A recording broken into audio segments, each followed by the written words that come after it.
When we are talking about rational functions, obviously we are talking about polynomials for your numerator and denominator. So you can see some examples over here.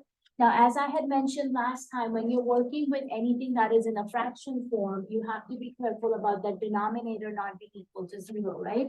So that's the same thing that's going to happen here, because division by 0 is still undefined. It doesn't matter if you're dealing with numbers, if you're dealing with rational functions, if you're dealing with polynomials, anything on the denominator should not equal to 0. And I kind of mentioned this a little bit that, when we talk about the domain for these functions, we will need to, okay, Valeria, not a problem. We need to make sure that anything that would make your denominator 0 needs to be kept out of your domain. And we had looked at this example over here. I don't think we had a chance to look through the example.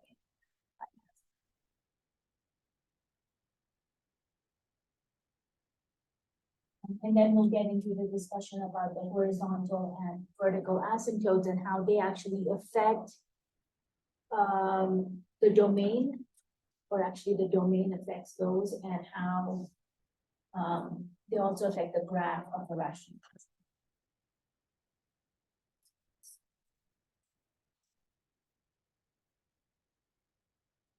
So as you can see here, it's asking us to find the domain for this rational function here.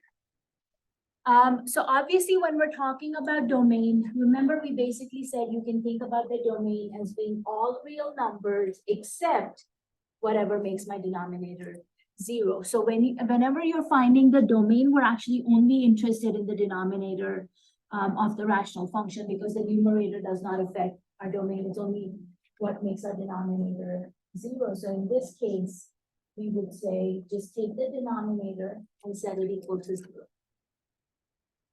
So in this case, it's again like solving the polynomial, which is what we did earlier in this chapter. We're taking x to the third minus 25x, setting it equal to 0. And then you need to solve that. So what method can we use for solving this polynomial here? X cubed minus 25x. For the function, for the property? No. Say that again? Divided by 25. No, because the x cubed doesn't have a 25 on it, right? Only the second term does. What else can we do? Take the common term out. Yeah, try factoring. So see what's common. Because if we didn't have the x on the second term, if you just had x cubed minus 25, then what Salvatore had mentioned could have worked. We could have moved the 25 to the other side and done the cube root. But since the second term has an x on it, that would actually complicate the matters most. So yeah, try factoring. So x is common. We take the x outside. So again, you're taking one x outside, which means out of the 3 x's, you'll be left behind with 2. Minus from the 25x, again, we took the x outside, so you're left with just the 25. So x is one of our factors. And then you can actually factor that x squared minus 25. So I'm going to show it to you on the right-hand side here. So x squared, are you not able to see that? X squared minus 25 can be rewritten as x squared minus 5 squared, right? Because 25 is 5 times 5. And we're basically trying to put this in the format of a squared minus b squared, because remember this factors into a plus b, a minus b. And remember, this is called difference of squares. So again, it may not be a bad idea to review factoring if you guys haven't, done factoring in a while, which we did talk about some of this in chapter 1. So you can see we have our a square minus 5 square, which is in that a square minus, x square minus 5 square, which is in the a square minus b square format. So using that, we actually factor this into x plus 5 and x minus 5. So your denominator basically factors into x, and then the value of x plus 5, x minus 5, and then you can see that was a third degree polynomial, right? So as we talked about, what was it, section 3.2 or 3.3, that depending on the degree, you know how many total or maximum roots or zeros you should have. That's the same rule that's gonna apply here. So we have a third degree polynomial. If we take each one of these factors and set it equal to 0, we will of course see that we come up with 3 zeros, right? So you're going to get x equals 0. Or this guy, when we move the positive 5 to the other side, he will become negative 5. Or when we move the negative 5 to the other side, it becomes positive 5. So what this is actually telling us is that you're going to have 3 numbers that are not going to be part of our domain. So again, if visually this works better for you, draw the x-axis. So we're saying 0, positive 5, and negative 5 are the 3 numbers that are making my denominator 0, which tells us they cannot be part of our domain, but everything else is okay. So you can go from negative infinity to negative 5, which would be this section. We can go from negative 5 to 0, from 0 to 5, and then of course from 5 to infinity. So since you have 3 numbers that cannot be part of your domain, that actually means you're going to have 4 intervals when you're writing out your domain over here. Do that. The domain, as we have it on our number line, going from negative infinity to negative 5, since you have a break, use the union symbol. When you went from negative 5 to 0, again, we have a break, use the union symbol. 0 to positive 5, break, so again, another union symbol, and then our last one will be 5 to positive. So 4 intervals combined together to come up with the domain for this function.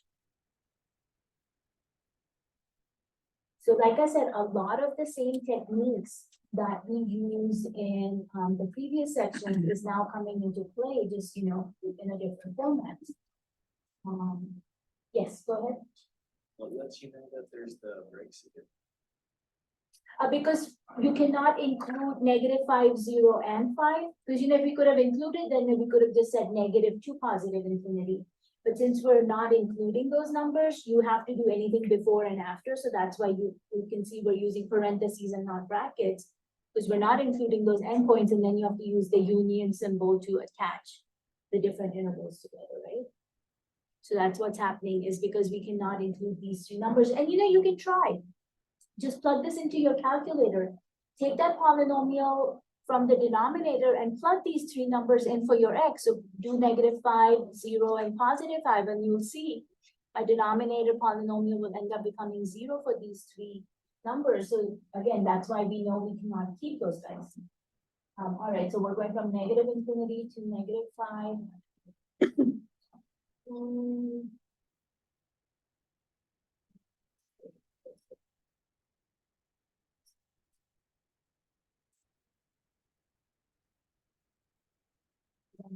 The union symbol. And then let's see, we put back up from -5 to 0, union again. From 0 to +5, another union, and then from +5 to infinity. I think that looks all right. Let's check.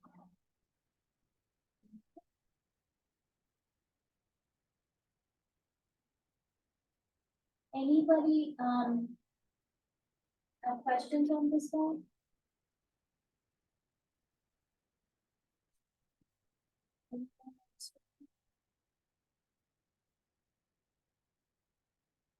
Let's get into some other characteristics here with rational functions, and that's actually going to be the discussion on asymptotes. Now, asymptotes are imaginary lines, guys. You don't actually see them on your graph if we were to graph these, but as I was saying, they affect the behavior of your function. And of course, the domain will also tell you how these asymptotes come into play. So we're looking at the basic rational function here, 1 over x. So obviously, as you can imagine, since my x is on the denominator and my denominator cannot be equal to 0, that means my domain will be all real numbers, except 0 in this case. So only one number that we cannot include, and that should be not equal to in this guy. So what you will actually notice is where your domain skips those numbers, that's where your vertical asymptote shows up in these graphs over here. So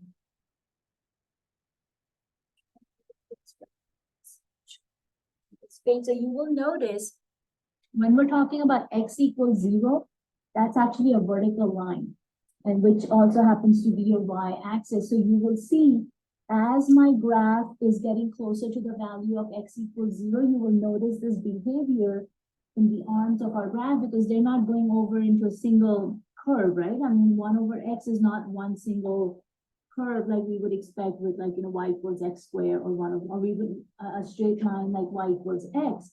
And that's happening because of not including that 0 in our domain, because that's making our denominator 0. So that affects the behavior of your graph over here. So you will see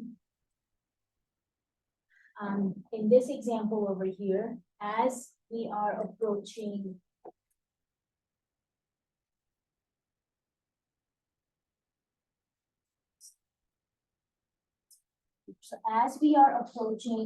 x equals 0 from the left-hand side, so you're coming from the negative side, you will actually see our y value gets closer and closer to negative infinity.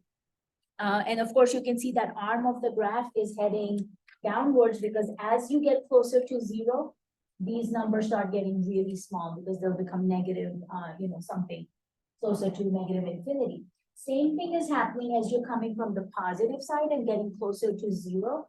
You will see my y value is actually headed upwards towards positive infinity. So this arm will keep going. And what happens here, guys, with the vertical asymptote, which is what we're talking about, this side here is the vertical.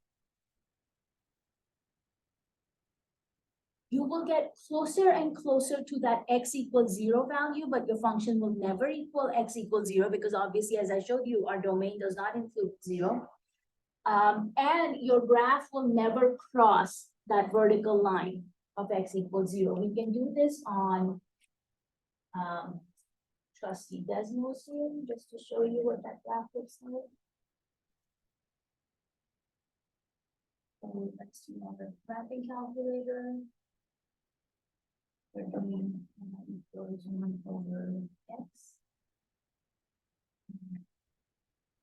Just to show you, we're kind of looking at the positive side, and as you zoom in, you will see there's always going to be that gap between the graph and that vertical y-axis. We can go further up, and you will see when we're kind of zoomed out, it looks like the lines are touching, right? Like my graph is touching the y-axis, and you can see as we go up, it looks like they're touching, but as soon as you start zooming in, you'll see that gap in it. And you can try to go as high up on that y-axis as you like, but you're always going to see that gap as you zoom in.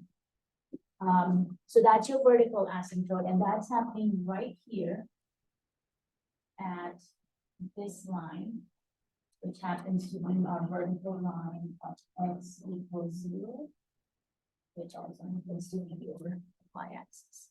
Okay.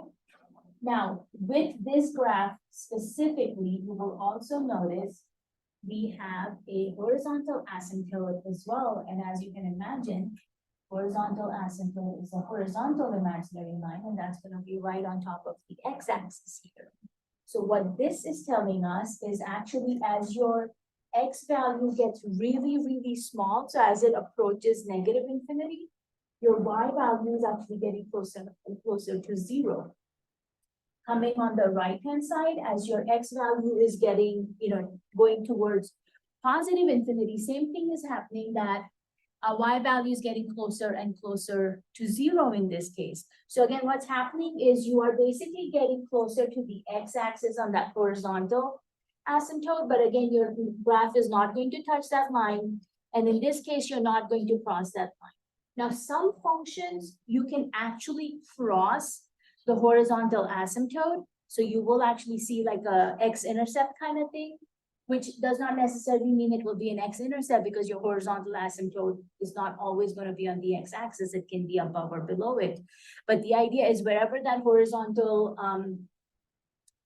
asymptote may be, your graph can actually cross that. But with the vertical ones, you will never cross that line. Because remember, that is where your denominators become zero. So you cannot include that even for a single point. But with the horizontal ones, technically, that can happen. And we'll see an example to show you in which cases that happens. But most of the time, the idea of the asymptote, vertical or horizontal, is your line will get really, really close to these imaginary lines, but they should not touch them. And most of the time, they should not cross them unless it's that special case. Now, we also actually have oblique asymptotes.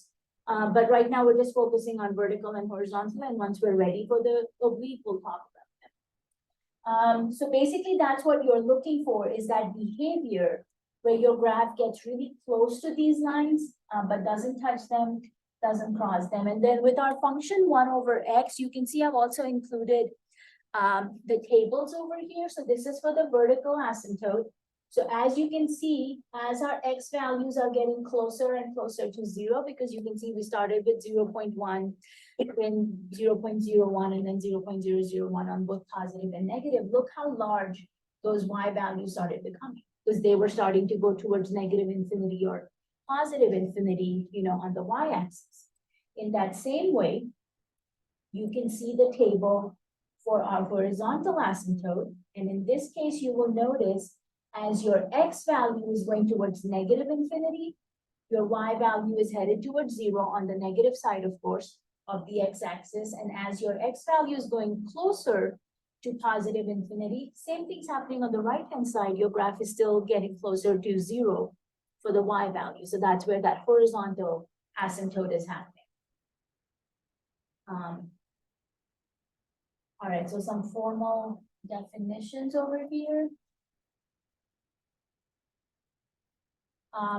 So basically the idea is if your y value is heading towards infinity, and you will see that they've put that f of x, which is what I'm calling the y, because we can replace f of x with y.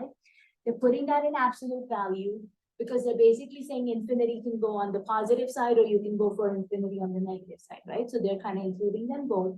When this happens, is at a vertical asymptote, because they're basically saying your x value will be getting closer to some number, which is where your vertical asymptote is going to be. And at that value for x is where you will see your y value heading to positive or negative infinity. In that same way, and you will again see they're kind of using that limit notation here again. For the horizontal asymptote, they're basically saying as your x value is going towards positive or negative infinity, your y will start approaching whatever that value a will be, which is where you will find your horizontal asymptote.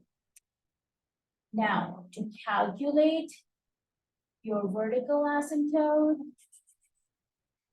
right here it says, to calculate your vertical asymptote, you're looking at the same places where your denominator for your function becomes 0. So your vertical asymptotes are always going to be at those numbers that we exclude from our domain.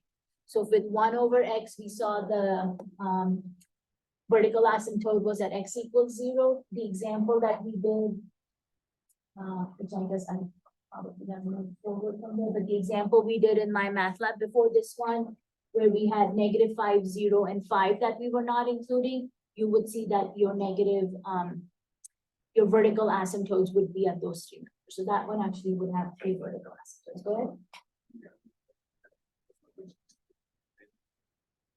For finding the domain, yeah.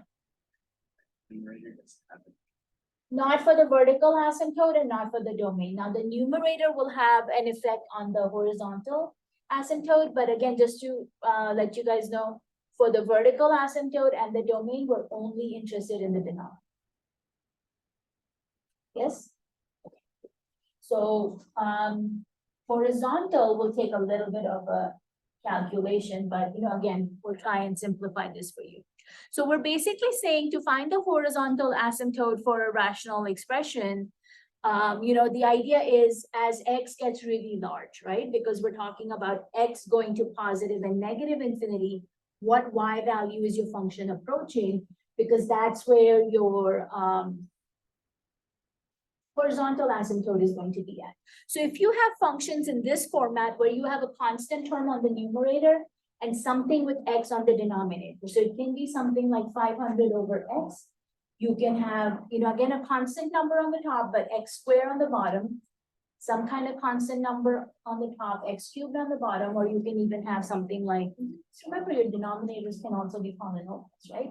So you can have something like x minus 5 in the function we saw before in my MATLAB where you had x cubed minus 25 over x. So as long as you have a constant term on the top and something with x on the bottom, this will stay the same for all these types of functions. So we're basically saying, if you have a function in this format, and then if your x is getting really large, you are actually going to be getting closer and closer to y equals 0 in these types of functions. So any of these types of functions where you have a constant term on the top and something with x on the bottom, you're actually going to be getting closer and closer to 0, and that's the same format you had on 1 over x. How do we know that? Because think about this. We actually need to go back to this. Let's do the 500 over x function. Let's do just a basic calculator here. Okay, so we have 500 over x. We're trying to make our denominator as large as possible. And I'm just going to show you this with positive numbers, but it's going to be the same thing if you try to do it with negative numbers. So of course, if I did 500 over 500, that's going to give me 1. So not getting closer to 0 at this point, but it's staying at 1.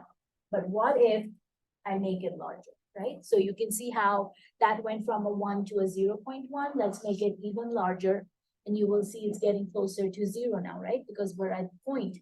I'm going to add another 0, and you will see it becomes 0.001. So as I keep adding zeros, you will see that value of the fraction is getting closer and closer to 0. Now, when you see something like 1 times 10 to the negative 13th power, remember that is scientific notation, which is basically telling us if we take the number 1, which is this number here.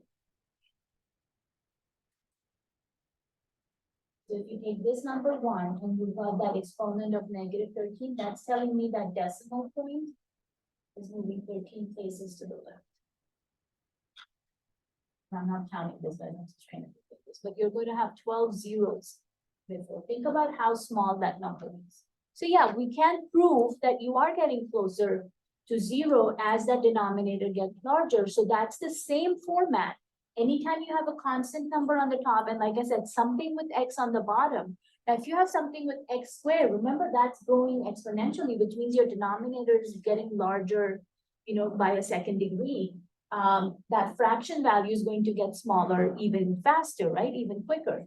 So as your x goes to positive, or for that matter, like I said, you can do this with negative infinity, the value of your entire fraction, which represents the y value, is getting closer and closer to 0.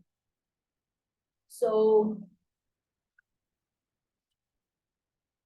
all equations of this format are going to be having a horizontal asymptote at y equals 0, which is your x.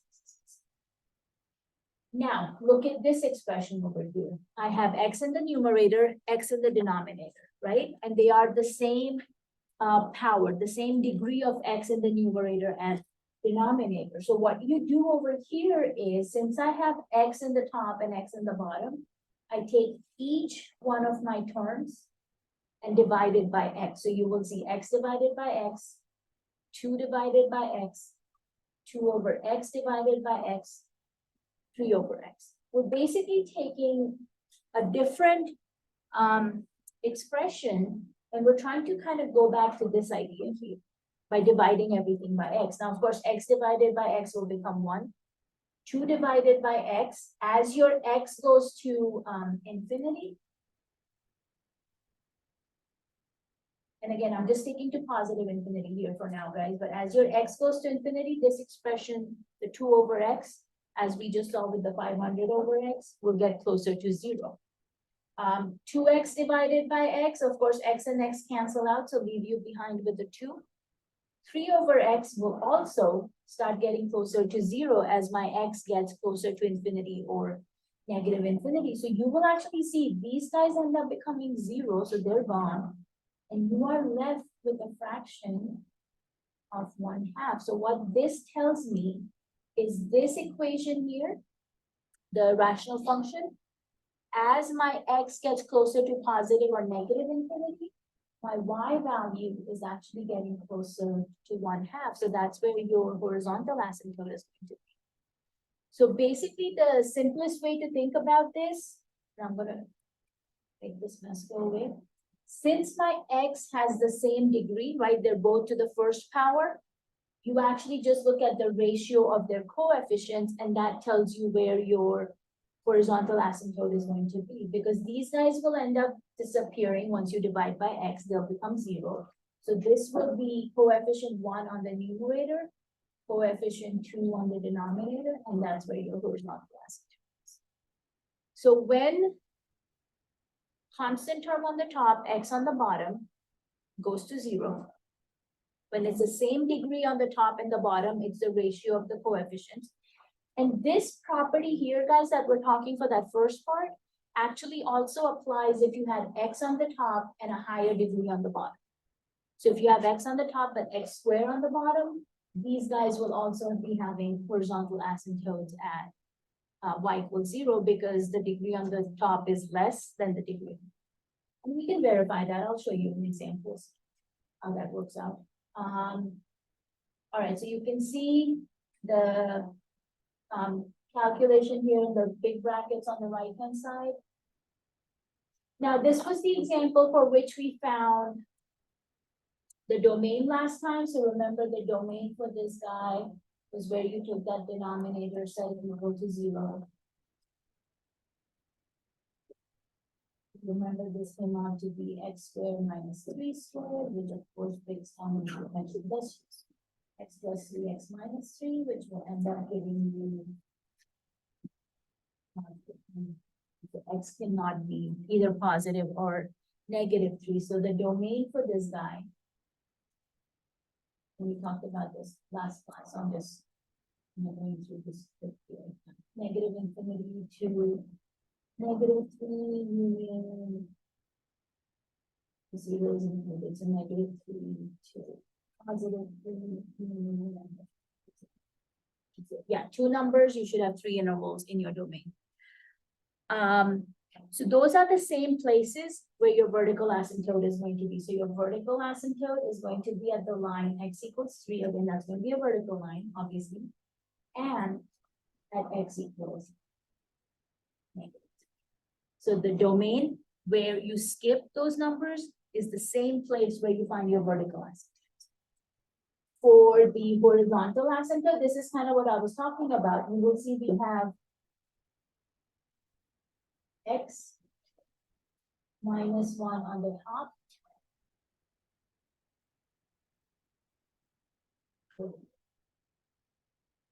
X squared minus 9 on the bottom. So in this example, your highest degree between the numerator and denominator is the x squared, right? So we're going to divide everything by x squared this time. So we divide this guy by x squared, divide him by x squared, divide him, and divide him. All of them by x squares. So obviously, in the first one of the x's will cancel out, but one of them will stay. So this will end up becoming, when you simplify that as 1 over x. X squared and x squared cancel each other out, so this will just end up becoming 1.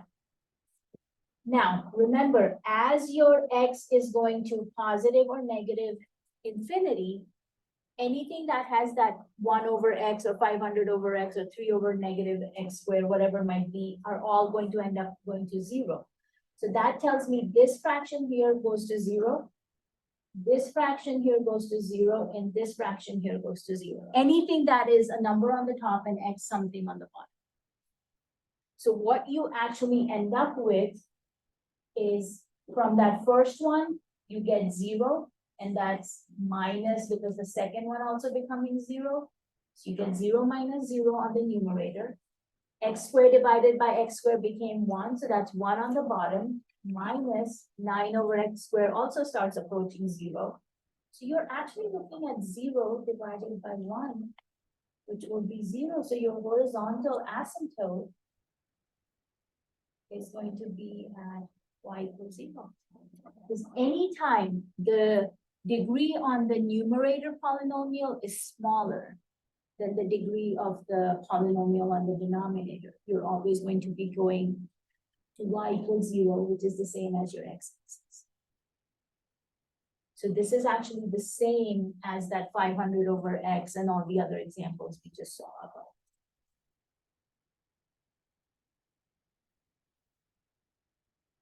Let's take a look at some examples through IMAP. I think they mentioned that here. Okay. So if the degree of the numerator is less than the degree of the denominator, x-axis, which is also known as y equals 0, is your horizontal asymptote.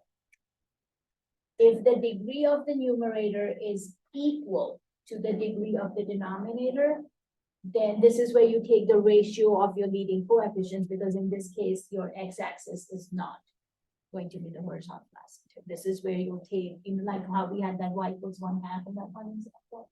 That's what's going to happen when the degree is the same. You do have a little table over here, which also talks about finding the asymptotes, but let's get back to this guy once we talk about the oblique ones.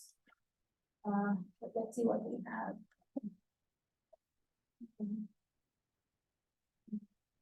Let's take a look at this. This one is asking us to find the vertical asymptotes for that first part right now. So they are saying if you have f of x equals -2 over x² minus 2x minus 8, what will be your vertical asymptotes? So this is where take the denominator, set it equal to 0, and solve it. Remember, this is for vertical asymptote, x² minus 2x minus 8. How will you solve that? And again, those of you who are on Zoom, if you have any questions, you can either unmute or you can put it in chat. Okay?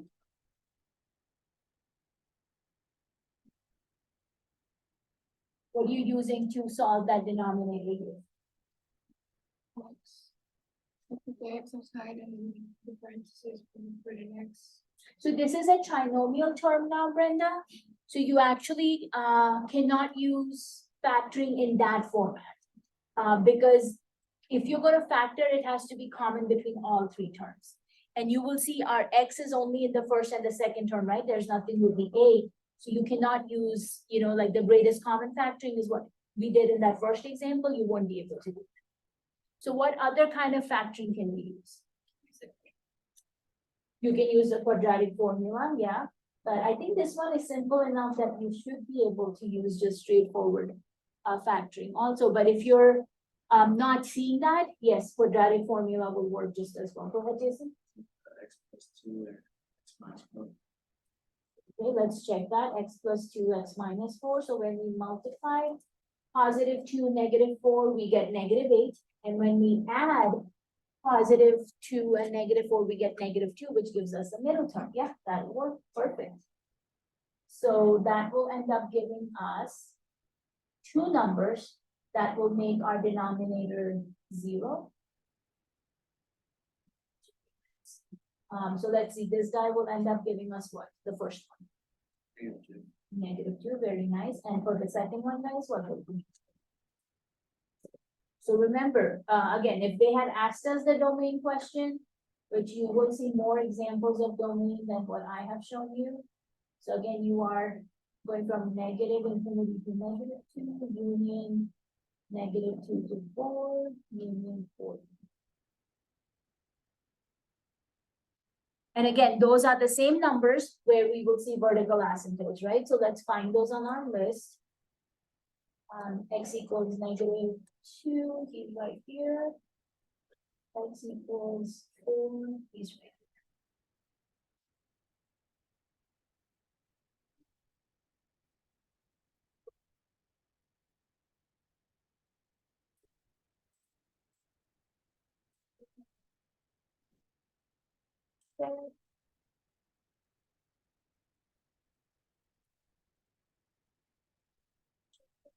Oh.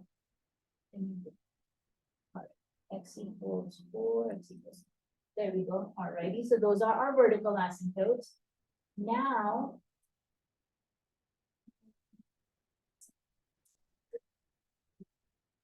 what is going to be the horizontal asymptote? So this is where,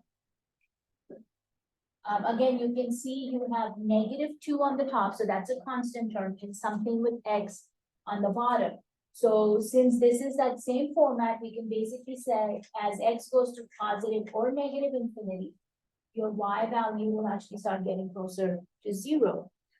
But if you wanted to try it any other way, then this is where you would take your -2 divided by X squared. Then on the denominator, you would take each term and divide it by X squared. Because remember, you always take the highest degree of the X value and divide it by that. So same thing's gonna happen here. As your X value goes to positive or negative infinity, this fraction will start getting closer to 0. This guy, of course, becomes a 1 since you're divided by the same term. One of the X's will cancel out, leaving you behind with 2 over X, which again, as X goes to positive or negative infinity, this guy will start going to 0. And that should be an 8 on the top, so that will also end up going to 0. So you will actually end up with 0 divided by 1 minus 0, which is of course 0 over 1. And 0 over 1. Space. 0 over 1 is the same as 0, which brings us back to the same conclusion. Your horizontal asymptote is going to be at Y equals 0. So just one horizontal asymptote in this case. Y equals 0 is this guy here. So let's save him. Equals 0, check that. We have to look into it.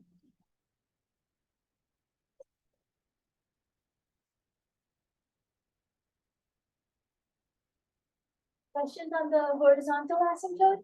Yeah. Is there a situation where where any number at the top would not equal Y, Y equals 0? Yeah. When the degree is the same for the numerator and denominator polynomials. Yeah. And we will be seeing those examples to make sure. Any other questions? Go ahead. How do you know the number is 0?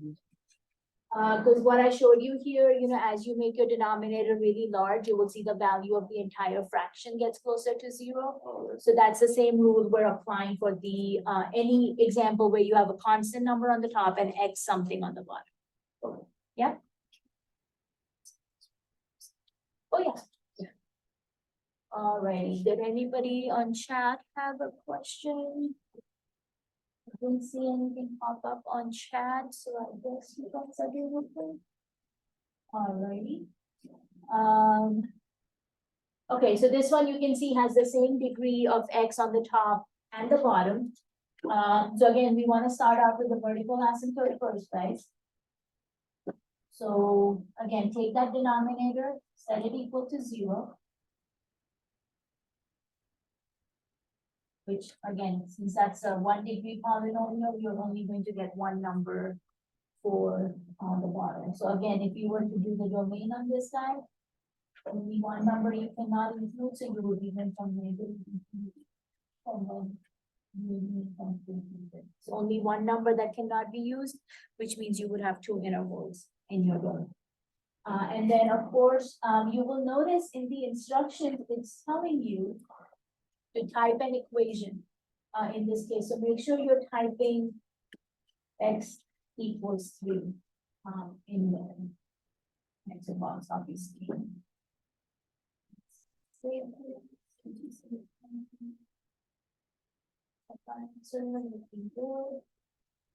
Then the next one should be the horizontal.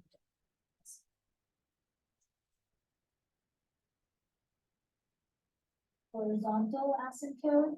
So you have 5x. 5x, wow. Plus 5 on the top. Then we have x minus 3 on the bottom. So since I have the same degree of x on the numerator and denominator, which is x to the first power, divide everything by x.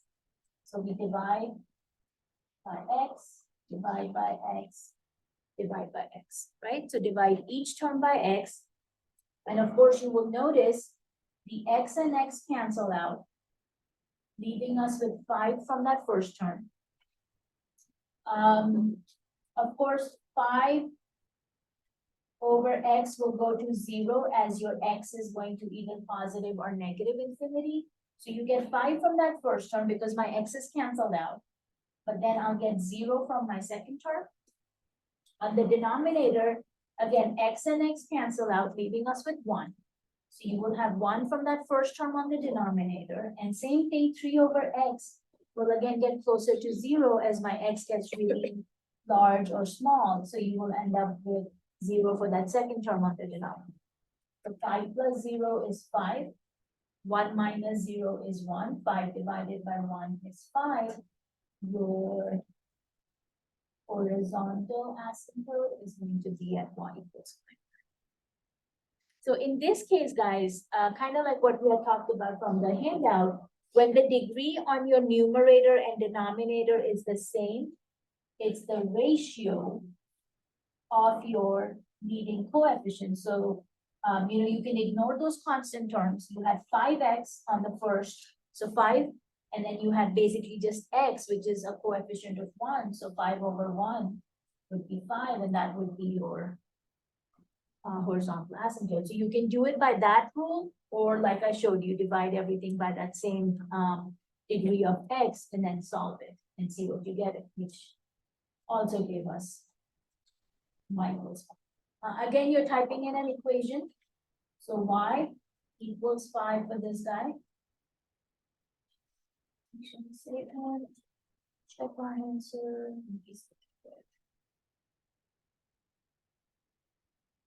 So we haven't talked about oblique asymptotes, but we're getting ready to. For an oblique asymptote to occur, you cannot have a horizontal asymptote. So if it has a horizontal asymptote, you won't have oblique. If you have oblique, you will not have horizontal. And since this guy obviously has horizontal, we know there's going to be no oblique. The other thing to know, when does an oblique asymptote occur? For an oblique asymptote to occur, the degree of the numerator has to be larger than the degree of the denominator. So the degree of the numerator larger or greater than the degree of the denominator for the oblique to occur. So since these guys had the same degree, of course, we wouldn't have an oblique here anyways. So let's check that also.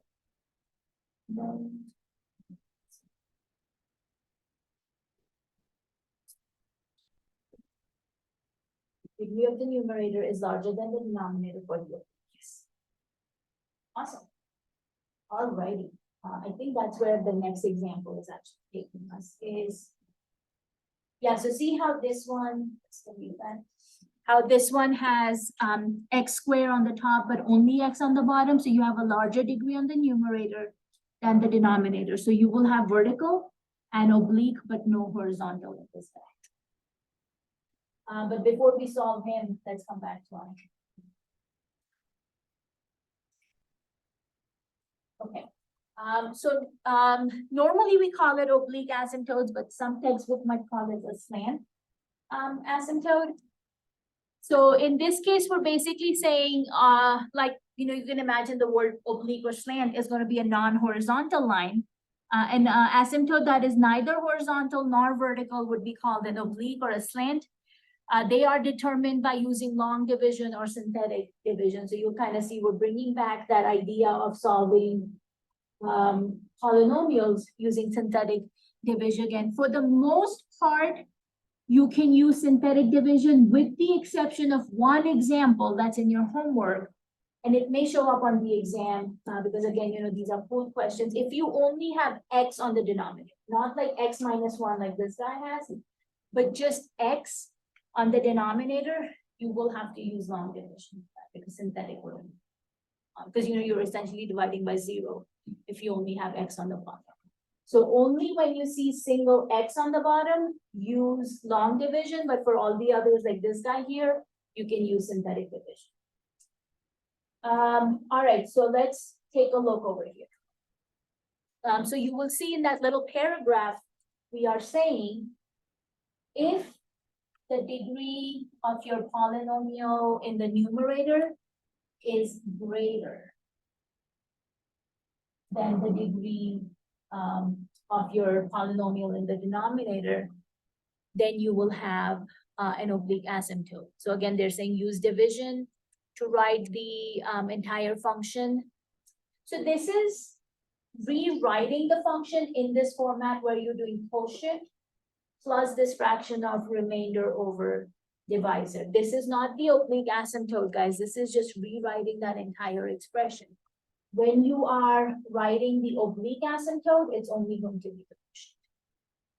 When you do your long division or synthetic division. So this is just talking about how you can rewrite the function with the quotient plus remainder over divisor. But as far as writing out your oblique asymptote goes, that's only going to be that quotient. And this is the table I was telling you where they're listing all the asymptotes. So if you have a function p of x divided by q of x as a rational function in lowest terms. So we are basically saying, and we had mentioned the same thing at the beginning of this section, we assume that our polynomial is in lowest terms, which means we cannot reduce it any further. And basically we are saying, you at least have one x either in the numerator or denominator.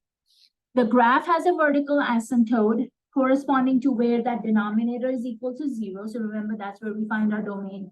That's where we find our vertical asymptote. For your horizontal, you will see these 2 and 3 numbers here.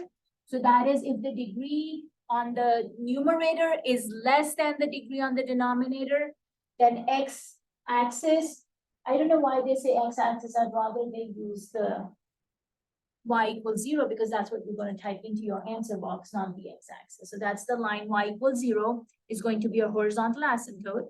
So that's the numerator is less than the denominator. If the numerator degree is equal to the degree of the denominator, then remember that is going to be the ratio of your leading coefficients when they are equal. Now, when the degree of the numerator is greater than the degree of the denominator, that's where we're going to have our oblique or slant asymptote, and that's going to be the quotient of your long division or synthetic division. All right, guys, let's take a look at some examples. So we'll come back to let's do this. So you've got f of x equals negative x squared plus 3x divided by x plus 4. Now you'll notice here they didn't specifically tell you which one is vertical asymptote, which one is horizontal, and which one is oblique, like we did in the past couple examples, right? They're just giving you x equals and y equals. So you need to know that x equals is going to be for the vertical, and y equals will either be horizontal or oblique. Obviously, they cannot occur at the same time. So let's start with vertical, because that's always the simplest one. Take your denominator. Take your denominator, set it equal to 0, which of course will end up with this for vertical. X plus 4 equals 0. So what's our x value here? -4, thank you very much. So remember your domain would be what?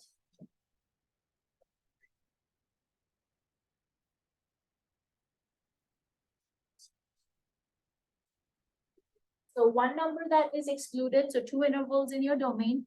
So -infinity to -4, union -4 to infinity. And so that tells us x equals -4 is our vertical asymptote.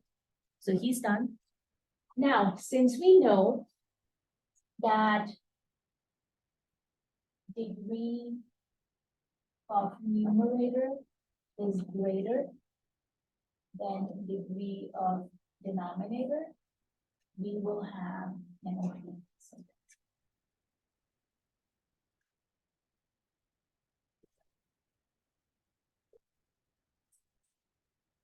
Okay. So how do we set up our synthetic division again, guys? What are we dividing by? What number is on the outside? Negative. So it's actually the same number that is kicked out of your domain, right? The -4. So because that's what my denominator will equal. So that's where I'm getting that -4. What's my coefficients for the inside? Go ahead. What else? 0. Very good, because you do have that constant term which is missing, right? So you will need to keep a space for him and put that 0. So we have x squared, we have the x term, but we're missing the constant term, so that's why we're putting that extra 0. All right, go ahead, do your synthetic division. Let me see what your remainder and your quotient comes out to be. And you guys on the chat can share by using Q and R. So put Q for your quotient, R for your radius, and again, send it directly to me, not to everyone in chat guys. Where am I looking?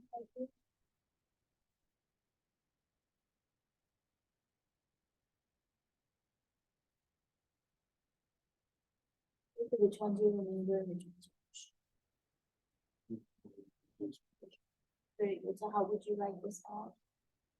200 less than the polynomial. Yeah, very.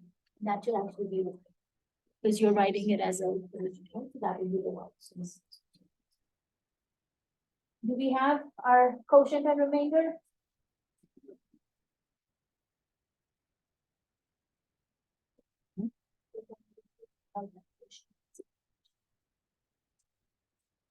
Then how would you write out that quotient as? Right, what's that?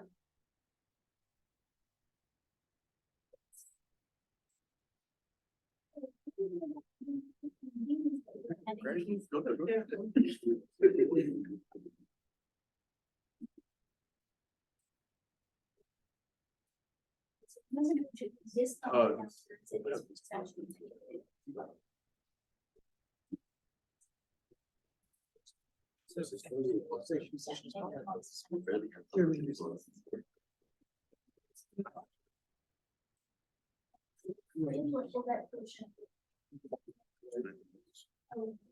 No, that would.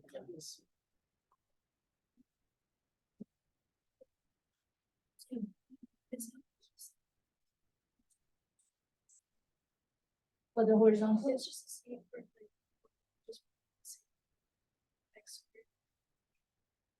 If the degrees are the same for the numerator and denominator, then it's whatever coefficients are in front of the x. Yeah, so keep that fraction, and then if we can reduce it, you reduce the fraction, right? If we can reduce it, reduce it. If it doesn't reduce, then just. So why? when the degree is higher in the numerator than the denominator, that's where you're using synthetic division. Because with the equal degrees, you don't need to do synthetic division, right? You're just looking at this coefficient. Or remember how we divided everything by either x or x squared, depending on what the largest one was, so that's what it would be.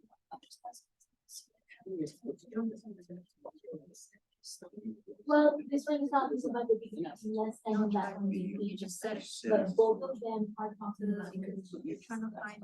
Yeah. Alrighty, guys, let's take a look at this. What is my Zoom people? Yeah, that's Okay. Valeria, you shouldn't have -1 in that quotient. And even your remainder should not be 4. So check that math. Kindle, that looks fine. If you can just write that as a equation for your quotient, that'd be great, but those numbers look good. All right, guys, so we bring down the first number as it is. Then you multiply -1 with -4, so negative becomes positive. 1 times 4 is 4. Then vertically, we add 3 and the 4, which will end up giving us 7.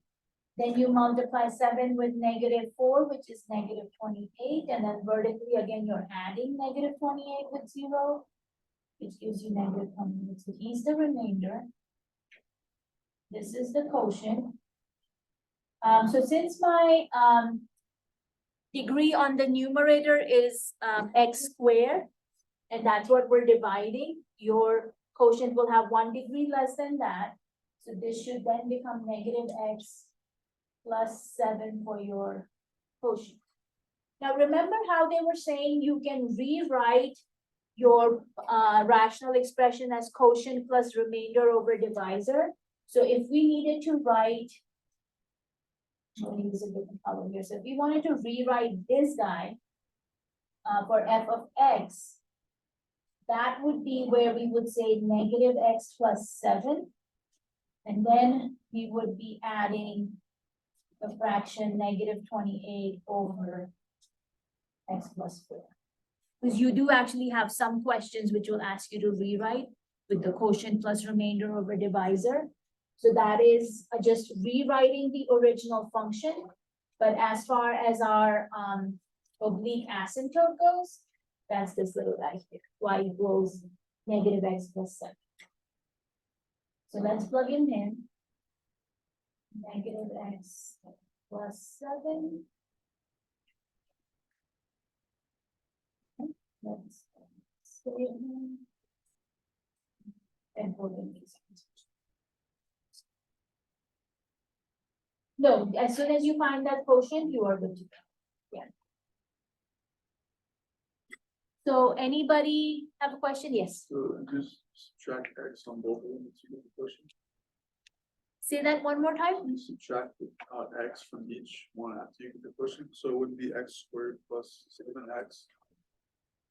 No, because you divided that x square term, right? Because we did the x squared plus, sorry, the -x squared plus 3x plus 0. So this was a second degree polynomial. So remember your quotient is always going to be 1 degree less than that. So since the polynomial we divided was x squared, your quotient will only be an x term. It won't be x squared. Yeah. I'm not sure what I'm doing.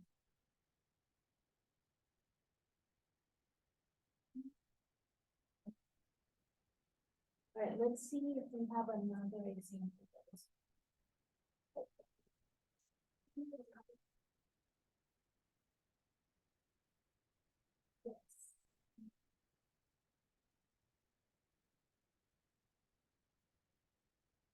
It doesn't show up in my list of examples. I can pull it up on you. Okay, so this is the same thing actually, guys. It's still asking you to find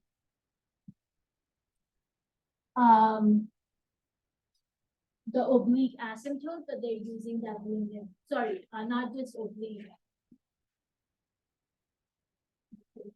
They're asking you to find the asymptotes here. You have to decide, is it going to be vertical, horizontal, or oblique?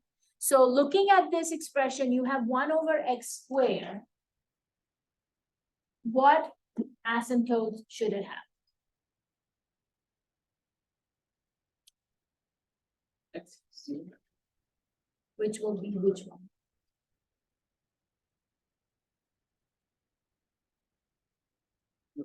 Vertical, okay. And Micah, what were you going to say? What is the horizontal one? 5.0, and why is that?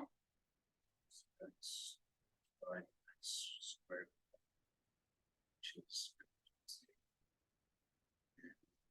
squared divided by x squared equal to 0. Very good, yeah.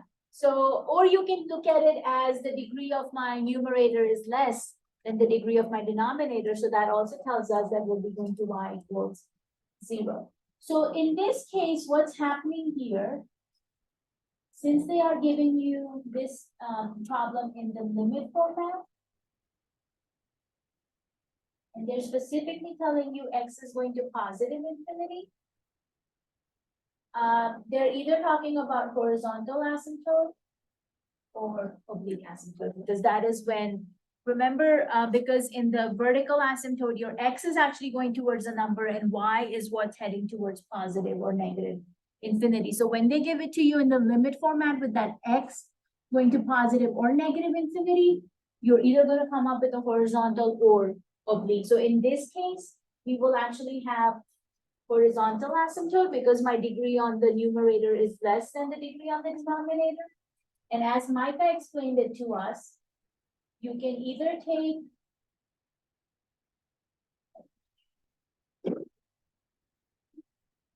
your fraction and divide it by the highest degree. So we would divide both numerator and denominator by x squared. So as x goes to infinity, this expression on the top would be going to 0.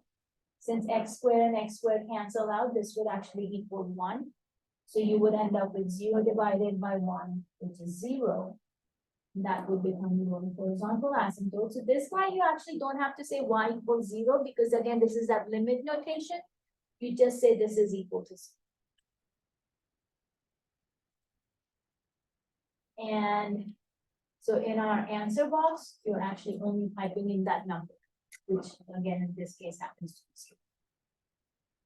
All right, let's save him. Did anybody on Zoom have anything come through on chat? So Zoom, Valeria, Daniela, Kindle, Jacob, are we doing okay with these asymptotes for now? Nobody has any questions? Okay. Just want to make sure you guys don't feel like, we're leaving you out of the discussion. How about you guys in here? Questions? This one, in the limit notation, they will basically be asking only for horizontal or oblique. Because, x going to infinity only happens for those two asymptotes. For the vertical, it's actually the y, which is going to positive or negative infinity. X is actually heading towards 1. So this notation would not be used for vertical, only horizontal. All right, good job, guys. So it looked like the next one was getting into graphs. So let's look at the graphs and I'll do one example where we had talked about using the long division, but I want to get through the graphing part because we're almost. So, graphing on this is a little bit interesting. Because those intercepts, sorry, not intercepts, those asymptotes are going to play a part in the shape of the graph, but you will see we ask you to start by drawing the asymptotes first. And since these are imaginary lines, we actually draw them as dashed lines instead of solid lines. Because we don't want them to, the viewer to get confused with what is the graph and what are imaginary lines. So see, these lines technically don't exist.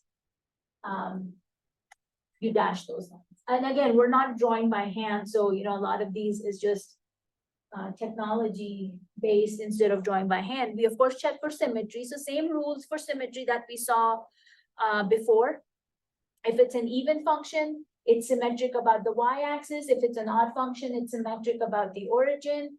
And then, of course, if it was a quadratic function, it would bring its own symmetry, but since we are talking about rational functions here, you're not gonna be dealing with, just quadratic lines. Find intercepts, which is again helpful. So do you have x-intercepts? Do you have y-intercepts? And then to get the better idea of the shape of the graph, we plot other points to get a flow, and then of course, draw them as you would approach the asymptotes. So let me just show you what this guy looks like since we've done, domain, vertical and horizontal asymptotes on this one. Just to jog your memory. Let's go back.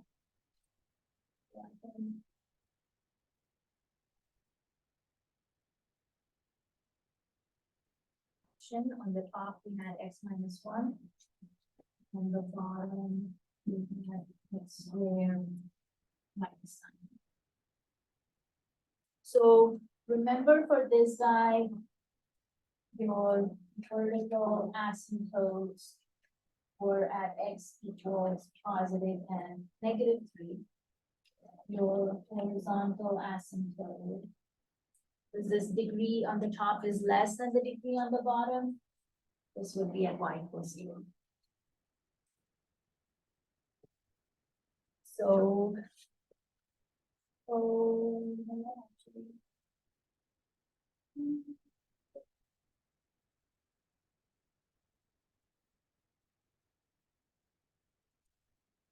let me draw those lines, even though they're imaginary. We'll still go ahead and do x equals 3 and x equals negative 3. And then what was it? Y equals 0, which of course happens to be an x-axis.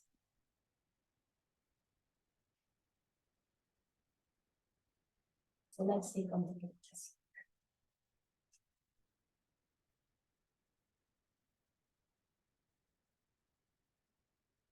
So this is our x equals positive 3 here.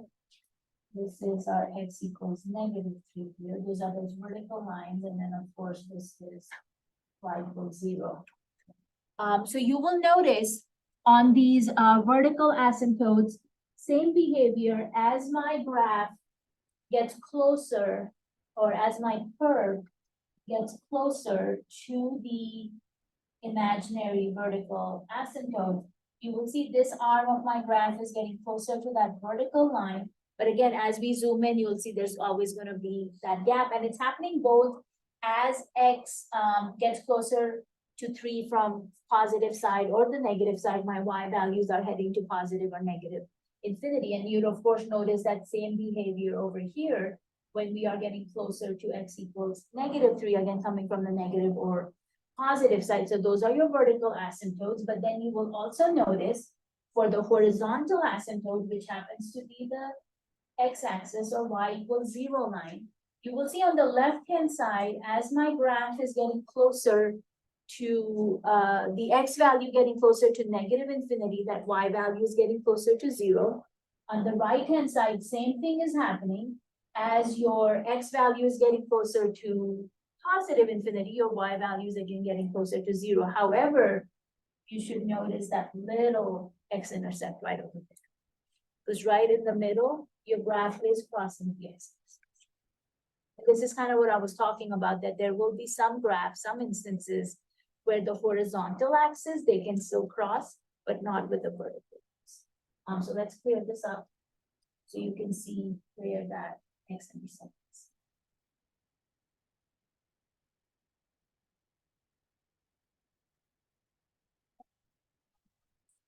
So that's intercept. And then of course you also have a y-intercept here.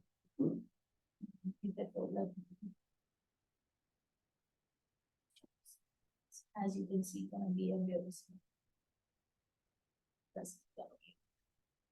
Because that's actually 0,19 for the y value. And remember, how do you find intercepts? If you're trying to find the x-intercept, you make the y value 0. If you're trying to find the y-intercept, you make your x values, which is what's happening.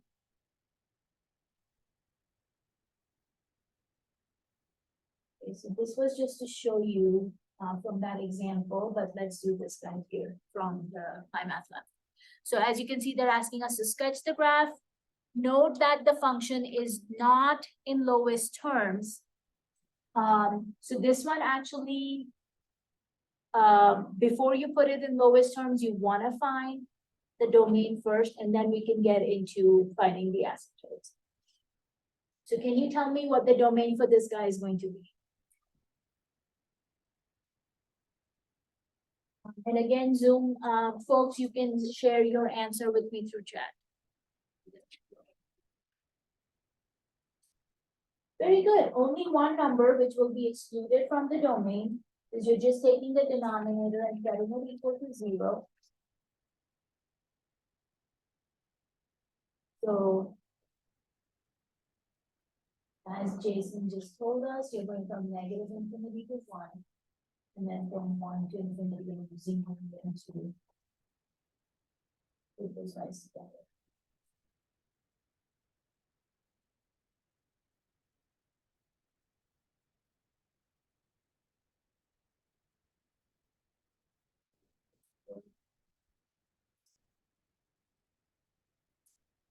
So let's see. Negative infinity to positive 1. Positive 1 to positive. Okay, checking. Is good. That's it. No, nothing else. Okay. They're not asking, but we'll still need to find them because.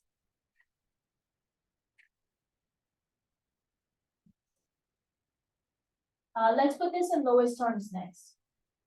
They're telling us specifically this function is not in lowest terms. So you can see you have x squared minus 1 on the top, x minus 1 on the bottom. Let's factor out that numerator difference.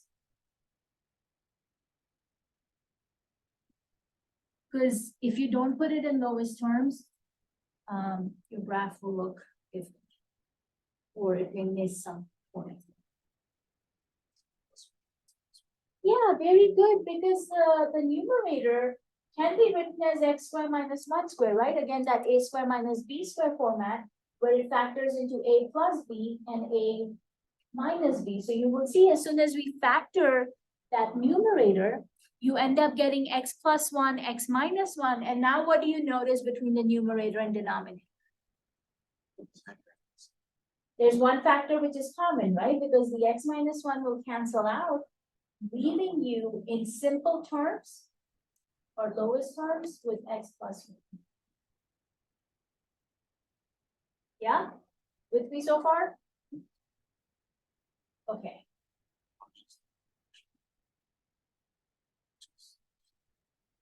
Like using synthetic division, you can try that. For sure. Okay. Let's talk about, oh, I'm on this one. Let's talk about the one.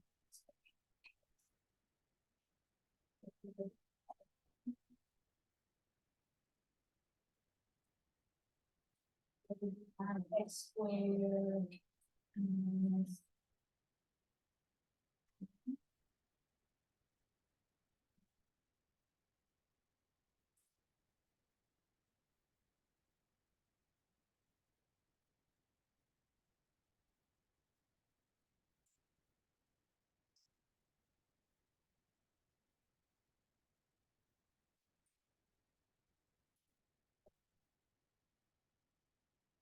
doesn't really quite look like the other graphs we've done so far, right? It's not looking like those curves. We're not really seeing vertical asymptote as we would expect it to be, because think about it.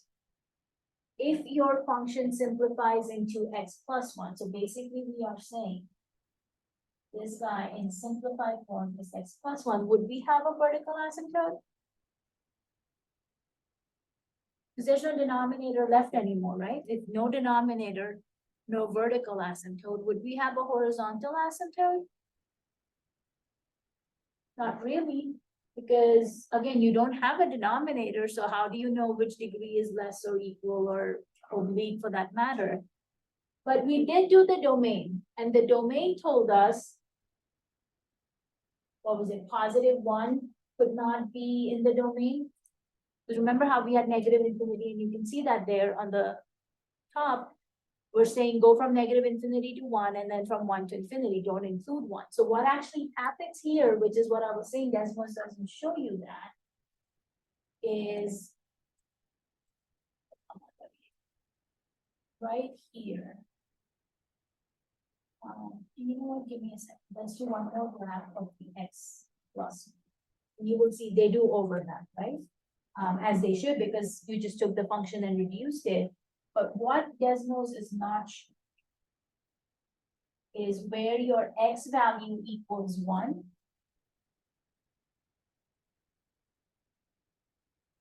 Where is that? My x equals 1 is here. So right over here, you should actually have an open circle because your domain cannot include 1. So it should go in a straight line, open circle, and then pick right back up, because that's where we said our domain cannot include positive 1. So that's what my problem with technology is, because it's just showing you that continuous graph. Even if I remove, let's say I remove that top function, bottom function. We know x minus 1 is on the bottom. It should still show you that open circle there, and it does not. So that is what you are looking for when you choose the graph on this side.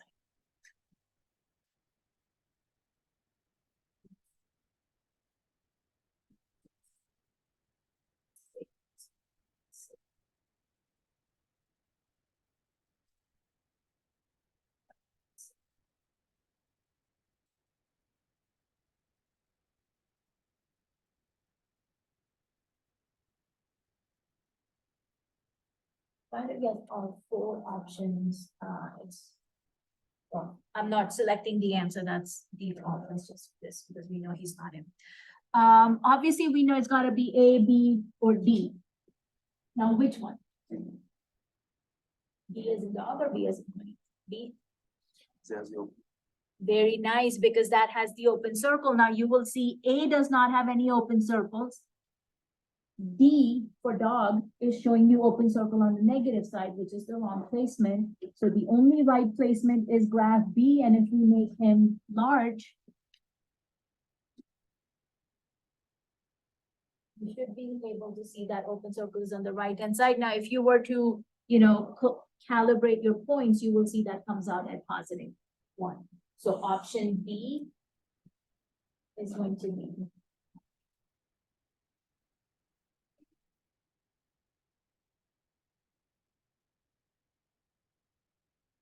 Questions? So this is the example of where your function was not in the lowest terms. So before you put it in lowest terms, guys, find your domain first. And it's telling you that, find the domain first.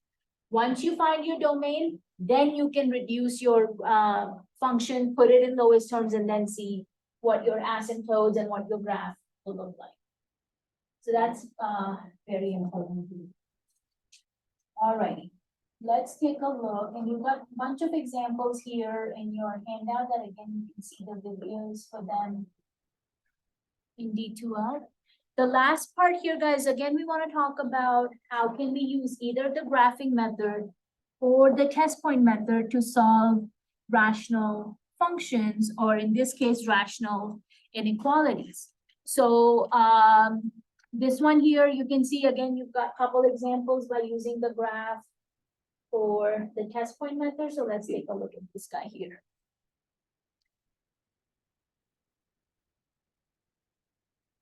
So when you're using the test point method, that little line you see above the strategy box is crucial here, because we're saying your rational function can only change a sign when you are at the 0 of the function, which would be at an x-intercept, or again, known as the 0 x-intercept or solution in that case, or basically where you will have a vertical asymptote.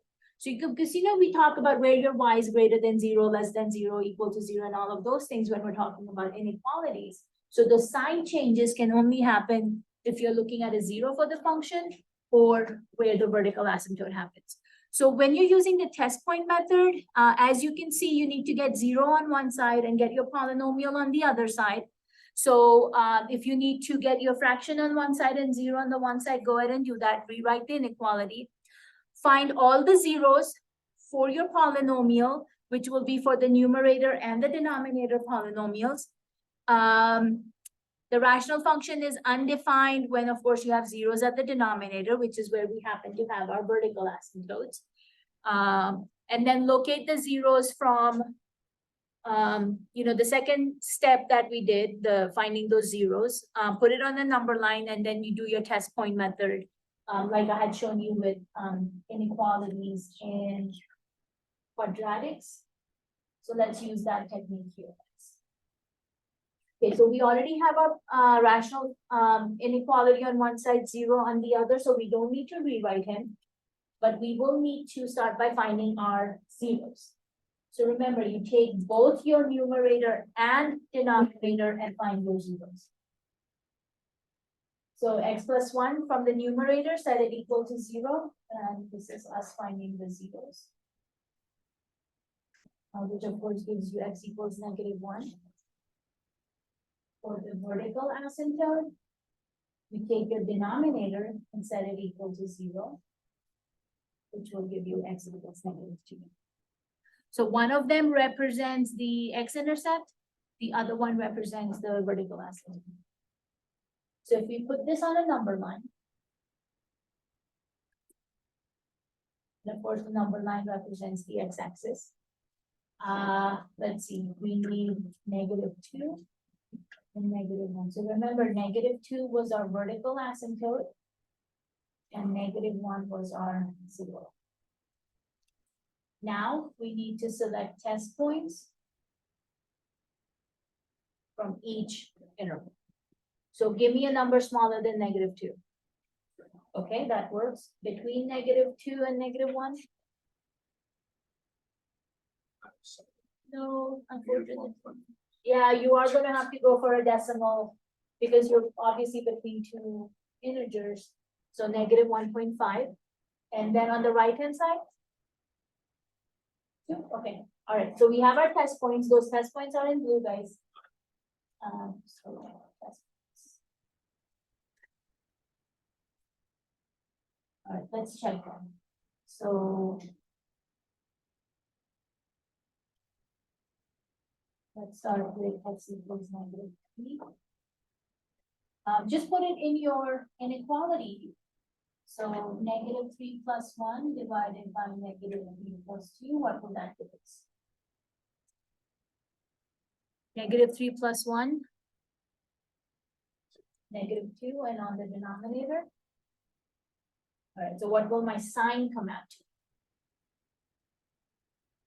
So then again, positive, yeah, because you've got -2 and -1, which becomes +2/1, which of course is +2.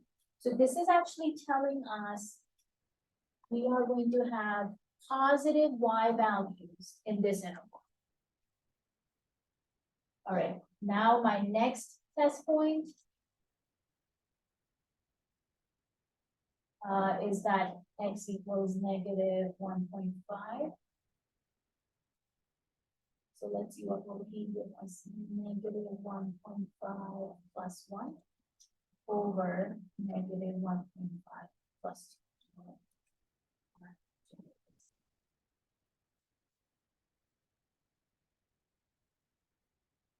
So what am I getting on the numerator? Very good. And on the denominator? Negative, positive.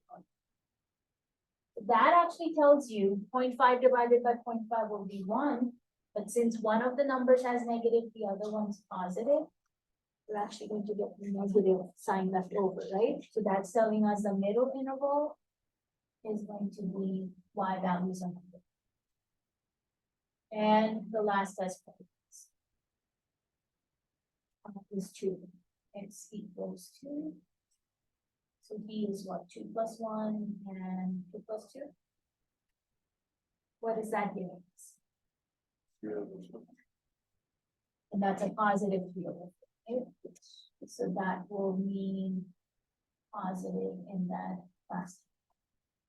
So again, because your rational function represents, y equals, we're basically saying when is y going to be greater than equal to 0. Now remember, your y is equal to 0 right here where it's one of the zeros. This vertical asymptote again is not included, right? So your y value is not really going to be 0 at the vertical asymptote, so it's only going to be 0 at that x equals negative. So on which interval is your y value going to be greater than 0 or equal to 0? So looking at that number line, what intervals are you looking at? Where your y value is greater than or equal to 0?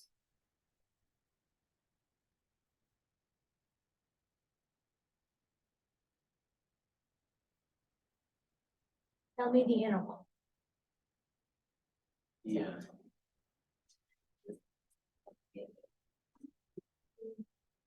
Analysis. Okay. Solution set. All right, negative infinity to negative 2.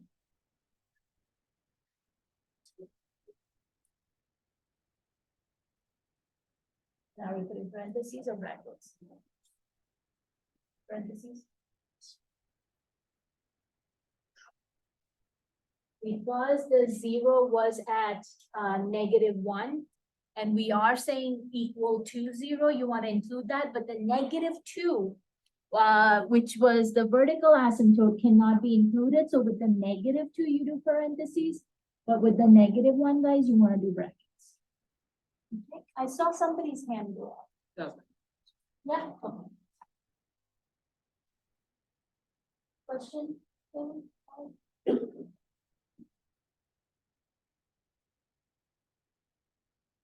Okay, let's see, parentheses. Negative infinity to -2, and that's what parentheses. Union, bracket, -1 to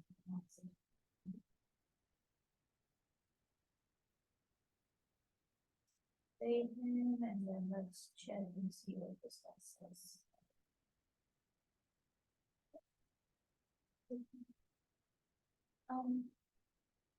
Zoom, did you guys have a question on this example? Yes, So the negative bracket is 0. because that was the 0, yeah. Now, if you had more than one 0 show up in your example, and if they were going to be part of your solution, then we would include the brackets. And whatever represents the vertical asymptote, parentheses. Okay. All right, let's see if we have another example of this.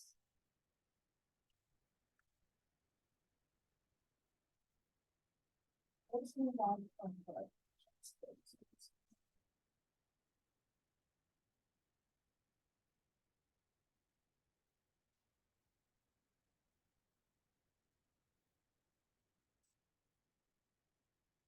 let's do this one since you have different degrees on the top and bottom. They're saying using a graph, but let's do this with the test point method.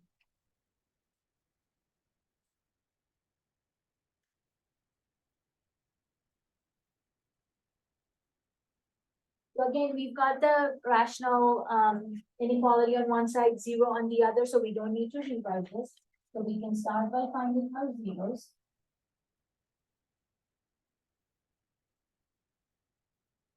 So remember, zeros again only comes from the numerator. So that's going to be my x minus 2. And that giving you x equals positive. The vertical asymptotes will come from the denominator. So let's factor the x squared minus 4. And what will that factor in? So same thing, right? You're again dealing with difference of squares because we can rewrite x squared minus 4 as x squared minus 2 squared. So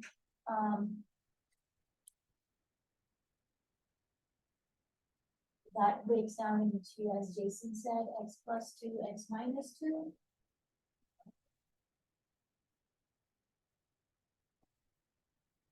So let's see, that will end up giving us positive and negative two. So what do you notice here in this example?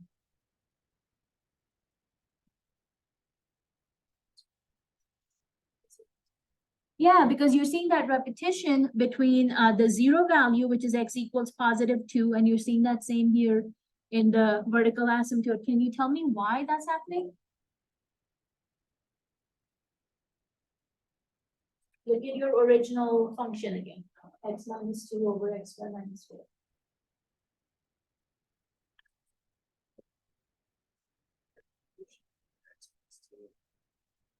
Yes, because look at how we factored that denominator. It factored into x plus two, x minus two, so that x minus two and x minus two would be same between the numerator and denominator, is this guy is not in the lowest form of your equation, because like we did in that one example, we can break these guys down. You will see these guys will cancel out. Giving you one over x plus two, right? So in that case, our domain would not include positive and negative two like we did for the vertical asymptote. But when you put it in the reduced form, you will actually see we have one vertical asymptote, one, the zero basically has disappeared. Before we get into the test point, let's do that graph very quickly so you can at least kind of get it. So I'm gonna put it in both formats. Let's see.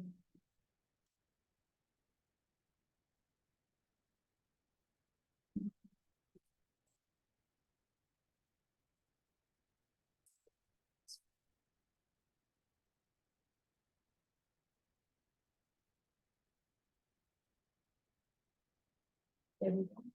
And then if we just did one divided by, you will see the graph looks similar, but as we know, we should have x minus two, where we should have the vertical asymptote.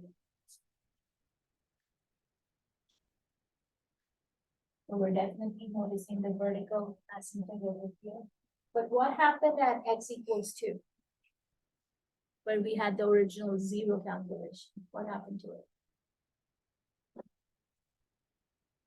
Are you seeing your graph cross the x-axis at x equals two?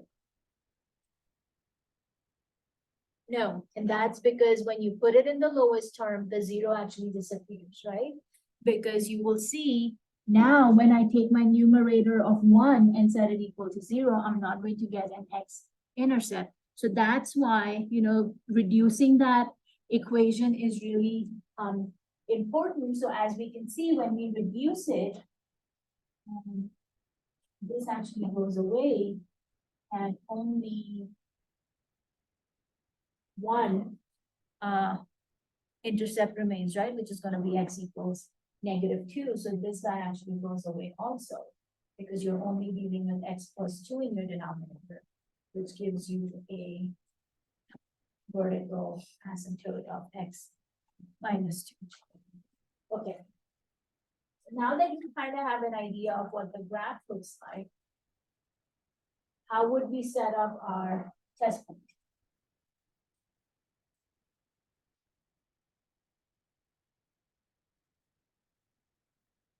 Then you would only have one number, right? Since our zero is no longer there once we reduce our expression.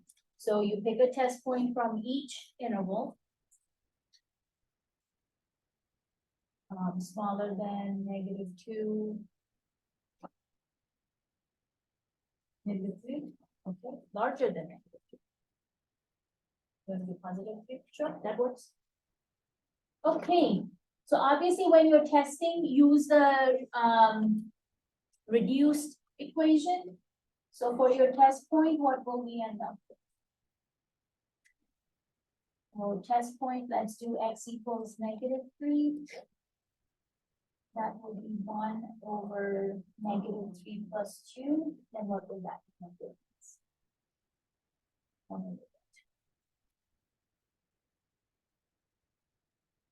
Come on, guys, -3 plus 2. -1, and what is 1 divided by -2? Which means you're gonna get a negative sign on this interval. When your test point is +3, what do we get?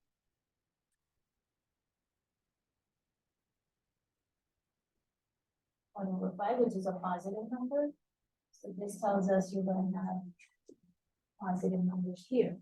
So which interval would we choose to satisfy our inequality where we're looking for, x minus 2 over x squared minus 4 greater than 0, or same as y greater than 0? Yes, You do to infinity using parentheses. very good, because remember, this was the vertical asymptote. This is not a 0, so you cannot include him. So your solution set would go from, as Samuel mentioned, -2 to +infinity. And again, guys, since we do have the graph, we can verify that. And I know that's a jumbled mess, but you can see on the left-hand side, my graph has all negative y values. So obviously I cannot use that. And we can see that from our test point also, we had a negative sign for the left interval. The right-hand side of my graph is where all my y values are going to be positive. So that satisfies our inequality. So yeah, it's going to be coming from that right-hand side interval of -2 to +infinity. Alrighty, so this was pretty much the last thing we had to do in 3.5 was the rational inequalities. Questions on any of this? Yes. The upcoming test will we be able to use Desmos? My problem with allowing you guys to use Desmos is it's really hard for me to monitor. If you're only using Desmos or going to other websites. Because then I'm gonna have to put in a logged down browser, which creates a lot of other problems. So that's why I prefer you guys being handheld and calculators. I'm trying to get on. That's my only concern with allowing my math lab.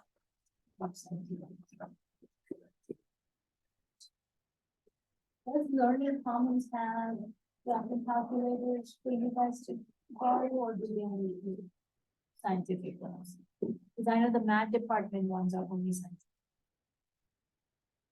I would check with Learning Commons on your way out and see if they have graphic calculators that you can, borrow for the doing the exam. If you have to use Desmos, then I need to be watching. If you don't have a graphing calculator, and I don't want you to suffer because you don't have a graphing calculator. So if you need to use Desmos, you need to call me and I need to help you do what you need to do, and you close the window, go back to your test. That's the best I can do.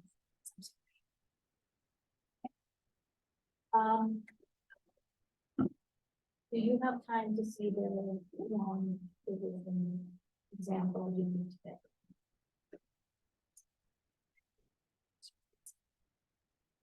If you get stuck, send me the link to ask the instructor in my private access. All right, guys, if you don't have any questions, have a wonderful weekend. I will see you guys on Tuesday. If you need the note card, just grab the way out to get your notes written down. All right, guys on Zoom, take care. I will see you on Monday.